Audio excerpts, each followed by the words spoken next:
आचार्य श्री श्री रविशंकर, ये एक बहुत बड़ा नाम है और जहाँ तक मुझे ध्यान है हम लोग बचपन से इस नाम को सुनते आ रहे हैं।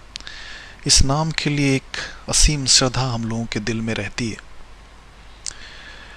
धार्मिक दृष्टिकोण से हमारे जो भी मतभेद हों, मनभेद हों, लेकिन हमेशा एक बात हमें बताई गई या हमने देखा कि श्री श्री रविशंकर जी पूरे संसार में शांति के लिए, सद्भावना के लिए काम कर रहे हैं। रियली ये बहुत अच्छा लगता है। लेकिन कुछ दिनों पहले YouTube के ऊपर एक वीडियो देखी गई, a powerful slap by Shri Shri Ravishankar to doctor Zakir Naik. इस वीडियो क्लिप को देखने के बाद मैं बहुत दुखी हो गया। आज तक मेरे समझ में नहीं आया कि श्री श्री रविशंकर जो इतना बड़ा नाम है, इतनी बड़ी शख्सियत है, हजारों हजारों की संख्या में जिनके फॉलोअर हैं, उन्होंने इस तरह की निम्न स्तर की भाषा का प्रयोग क्यों किया। शायद कुछ साल पहले, एग्जैक्ट डेट तो मुझे नहीं मालूम, लेकिन डॉक्टर जाकिर नायक और श्री श्री रविशंकर ने एक परिचर्चा में एक साथ हिस्सा लिया, जिसका शीर्षक था concept of God in Islam and Hinduism. Doctor Zakir Naik का अपना एक कॉन्सेप्ट है, एक अपनी विचारधारा है, और उनकी जो भी विचारधारा है उससे वो बहुत ही ईमानदार हैं और बहुत ही सशक्त तरीके से अपनी बात को रखते हैं। और सबसे बड़ी बात यह है कि डॉक्टर जाकिर नायक कभी भी कोई बात पर्दे के पीछे नहीं रखते। उसे हजारों लाखों लोगों के बीच बैठकर बड़ी शान से अपनी बात को रखते हैं और आपको भी ये मौका देते हैं कि आप उन्हें काउंटर करें। वो अपनी कोई बात थोपते नहीं। इसलिए उन्होंने श्री श्री रविशंकर जी को भी आमंत्रित किया। दोनों के बीच परिचर्चा हुई। मैंने स्वयं वो परिचर्चा देखी है और मुझे नहीं लगा कि उसमें ऐसा कुछ है जिसके लिए श्री श्री रविशंकर जी को ऐसी भाषा का प्रयोग करना चाहिए था। श्री श्री रविशंकर जी ने उसमें शुरू में ये कहा कि ढाई अखर प्रेम का पढ़े सो पंडित होए। ये सब कुछ ऐसी बातें हैं जो कानों को सुनने में बड़ी अच्छी लगती हैं, है ना। बड़ी अच्छी लगती हैं सब बातें कानों को सुनने में।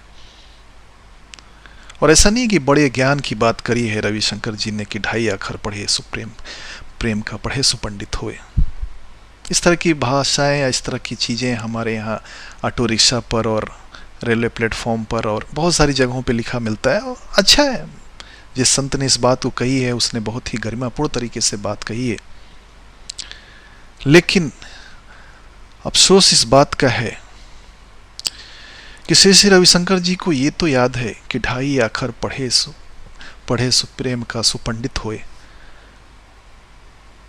मगर उन संतों ने और भी बहुत सारी चीजें कही हैं, वो शायद उनको याद नहीं रहा। बानी ऐसी बोलिए मन का आपा खोए, औरन को शीतल करें आपहु शीतल होए। लघुता ते प्रभुता मिले प्रभुता ते प्रभु दीरी, चीटी शक्कर ले चली हाथी के सिर धूरी। ये सभी बहुत सारी बातें। मुझे बड़ा आश्चर्य होता है कि श्री श्री रविशंकर जी जैसा आदमी जो पूरी दुनिया में प्रेम का, सद्भावना का संचार करने के लिए घूम रहा है, लेकिन जब एक छोटी सी बात अपने ऊपर आई तो इतना रिएक्टिव हो गया। अगर स्वामी जी को लगता है कि डॉक्टर जाकिर नायक ने उनके विरुद्ध कोई बात कही थी तो उनके पास मंच उपलब्ध था, वहां उस बात का जवाब वो दे सकते थे। लेकिन स्वामी जी का ये कहना कि वो महामूर्ख था, इसलिए मैंने उसका जवाब नहीं दिया, या वहाँ पे हिंदू मुस्लिम सद्भावना को खतरा हो सकता था मेरे जवाब देने से, ये सब बातें निसंकोच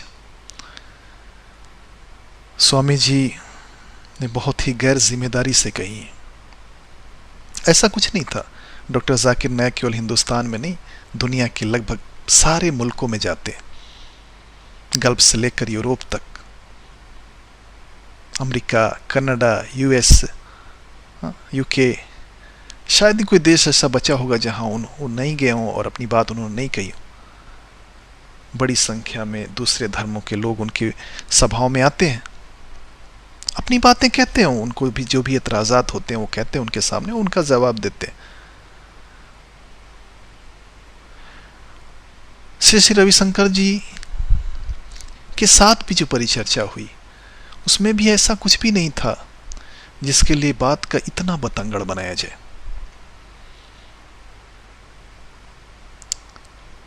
रविशंकर जी ने किताब लिखी जिसके बारे में उस परिचर्चा में उल्लेख हुआ।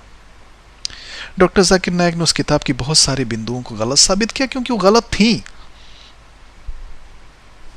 आप इतने बड़े आदमी हैं और आप इस तरह की गैर जिम्मेदारी की किताब कैसे लिख सकते हैं? उस वीडियो क्लिप में भी श्री रविशंकर जी कह रहे हैं कि मुस्लिम खाने काबा के चारों तरफ घूमते हैं, उसको सम्मान देते हैं, तो सम्मान देना और पूजना तो एक ही है। हो सकता है श्री रविशंकर जी की भाषा में सम्मान और पूजना एक हो, लेकिन मुसलमानों के नज़दीक ऐसा नहीं है। हम अपनी पत्नी का बहुत सम्मान करते हैं लेकिन उसकी पूजा नहीं करते। हम अपने बच्चों का भी सम्मान करते हैं लेकिन उसकी पूजा नहीं करते। सम्मान और पूजा एक कैसे हो सकता है? पूजा तो जो उपास्य है, जो आराध्य है, उसकी की जाती है। सारी चीजें पूजा हो गई। आप इतने बड़े आदमी होकर इस तरह की गैर जिम्मेदाराना और विवेकहीन बात कैसे कह सकते हैं? वाद विवाद अच्छी चीज नहीं है, आपने कहा, सही है, मैं भी इसको एक्सेप्ट करता हूं। तो फिर आपको वहां जाना नहीं चाहिए था। अगर वहां जाने से पहले आप डॉक्टर जाकिर नायक को नहीं जानते हैं या उनकी शैली को नहीं जानते हैं, अगर आप ये कहना चाहते हैं, तो कौन विश्वास करेगा आपका? आप गए, जो बातें हुई, हो सकता है आपको कुछ बातें वहां अच्छी नहीं लगी या आपकी भी बातें कुछ लोगों को वहां अच्छी नहीं लगी, लेकिन डॉक्टर जाकिर नायक ने तो कभी दोबारा उस परिचर्चा के बाद से आपका संदर्भ यूज नहीं किया, इस्तेमाल नहीं किया। फिर आप इस तरह की भाषा क्यों प्रयोग कर रहे हैं? जहां तक ज्ञान की बात है स्वामी जी, ज्ञान पे किसी का एकाधिकार नहीं होता। आपने कहा डॉक्टर जाकिर नायक ने ग्लॉसरीज याद कर ली। हो सकता है आपकी नजर में कुरान, रामायण, महाभारत, गीता, पुराण, उपनिषद, बाइबल, ये सब ग्लॉसरीज हों केवल, लेकिन डॉक्टर जाकिर नायक के लिए ग्लॉसरीज नहीं है। डॉक्टर जाकिर नायक के लिए जीवन का आधार है। आप में और डॉक्टर जाकिर नायक में सबसे बड़ा फर्क यही है। आपने कहा कि उनका अपना कुछ नहीं है, केवल ग्लॉसरीज याद करते हैं। ये सही है, डॉक्टर जाकिर नायक हमेशा ये बात कहते हैं कि मेरा अपना कुछ भी नहीं है, मैं केवल स्क्रिप्चर की बात करता हूं।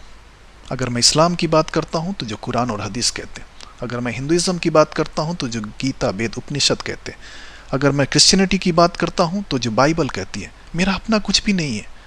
सही है, इसमें आपने कुछ नया नहीं कहा। आपको ऐसा लगता है कि इस आधार पे वो छोटे हैं, तो ये आपकी अपनी सोच हो सकती है, क्योंकि डॉक्टर जाकिर नायक तो खुल के इस बात को ही एक्सेप्ट करते हैं कि मैं कुछ भी नहीं हूं, मैं शून्य हूं, मैं जीरो हूं। अगर मैं इस्लाम की बात करता हूं तो वही है जो इस्लाम के स्क्रिप्चर में है। आप में और डॉक्टर जाकिर नायक में सबसे बड़ा फर्क यही है। डॉक्टर जाकिर नायक का पूरा संघर्ष इस बात के लिए है कि लोग ईश्वर के, परमपिता परमेश्वर के, अल्लाह के, खुदा के भक्त बन जाएं, और आपका प्रयास ये है कि लोग आपके भक्त बन जाएं। यही फर्क है सबसे बड़ा। आपने कहा कि मोहम्मद के चाचा शिव के भक्त थे, खाने काबा पहले मंदिर था। आपने इसमें कौन सी नई बात बता दी? इस्लाम तो चीख चीख के यही बात कह रहा है कि प्रोफेट मोहम्मद सल्लल्लाहु अलैहि वसल्लम के आने से पहले पूरे अरब में बुत परस्ती और मूर्ति पूजा का दौर था। खुद उनके अपने चाचा, उनके माँ बाप या दूसरे जो लोग थे, कोई मुस्लिम नहीं थे। यहां तक कि प्रोफेट मोहम्मद सल्लल्लाहु अलैहि वसल्लम ने एक बार खुदा से इस बात की परमिशन चाहिए, इजाजत चाहिए कि अपनी माँ के लिए प्रार्थना करें। ईश्वर ने इसकी अनुमति नहीं दी उन्हें कि नहीं, तुम्हारे माँ बाप ईमान वाले नहीं थे। इस्लाम अंधविश्वास पे नहीं चलता। इस्लाम तर्क और दलील का मजहब है। अगर प्रोफेट मोहम्मद के चाचा काफिर थे तो काफिर थे। प्रोफेट मोहम्मद ने कभी इस बात को डिफेंड नहीं किया कि मेरे चाचा हैं इसलिए कोई अच्छा होगा, मेरे कोई मामा इसके लिए अच्छा होगा। नहीं, अच्छा वो था जो परमपिता परमेश्वर के ऊपर ईमान लेके आया, फिर वो चाहे कोई भी हो। जो सल्लल्लाहु अलैहि वसल्लम के कई चाचा थे, उसमें कुछ ईमान लाए, कुछ नहीं लाए। जो लाए वो मुस्लिम, जो नहीं लाए वो काफिर, अनबिलीवर। इसमें आपने कौन सी नई बात बता दी? खाने काबा में पूरा खाना काबा मूर्तियों से भरा पड़ा था। इस्लाम इसके लिए तो आया कि उस अंधकार को मिटा के रोशनी को ले आए। आपने इसमें कौन सी नई बात बता दी? अगर प्रोफेट मोहम्मद के आने के बाद भी खाने काबा मंदिर ही रहता तो फिर प्रोफेट मोहम्मद के आने का कोई मतलब नहीं था।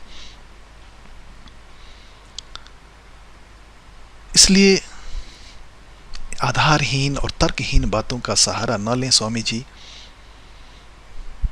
आपने कहा कि मेरे से वेद की बात करनी चाहिए, मैं कुरान का पढ़ा हुआ नहीं, मुझे कुरान के बारे में क्या पता। आपको कुरान के बारे में पता नहीं और कुरान और वेद के ऊपर आपने पूरी किताब लिख दी। इतने इर्रिस्पॉन्सिबल हैं आप, इतने गैर जिम्मेदार हैं आप। स्वामी जी, बड़ा सादर अनुरोध है मेरा आपसे, विनम्र बेनती है आपसे कि आप उस वीडियो को YouTube से हटा दें, क्योंकि हजारों लाखों लोगों की भावनाएं जुड़ी हैं डॉक्टर जाकिर नायक से। आपको कोई अधिकार नहीं है कि आप उनकी भावनाओं का अपमान करें। अगर आपको ऐसा लगता है कि डॉक्टर जाकिर ने कुछ गलत कहा है तो आप उनसे सीधे परिचर्चा कर सकते हो, तो हर समय तैयार रहते हैं मेरे विचार से। लेकिन पिछले दरवाजे से इस तरह की चीजें वीडियो अपलोड करना, आप सारे संसार को धैर्य, सब्र, प्रेम, सद्भाव का संदेश दे रहे हैं और आप इतना धैर्य नहीं रख पाए कि छोटे से वाद विवाद के लिए आपने पूरे वीडियो पे एक व्यक्ति के ऊपर इस तरह हमला किया। उपदेश देना बहुत आसान है स्वामी जी। अंत में एक बार मैं फिर आपसे निवेदन करूंगा, धर्म के आधार पे नहीं, मानवता के आधार पर, कि आप उस वीडियो को YouTube से हटा दें।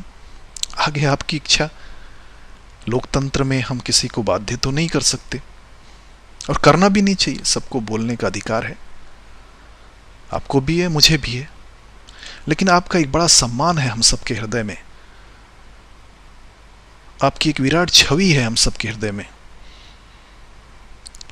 इसके लिए हम कहेंगे कि आप उस वीडियो को हटा के एक सद्भाव का परिचय दें।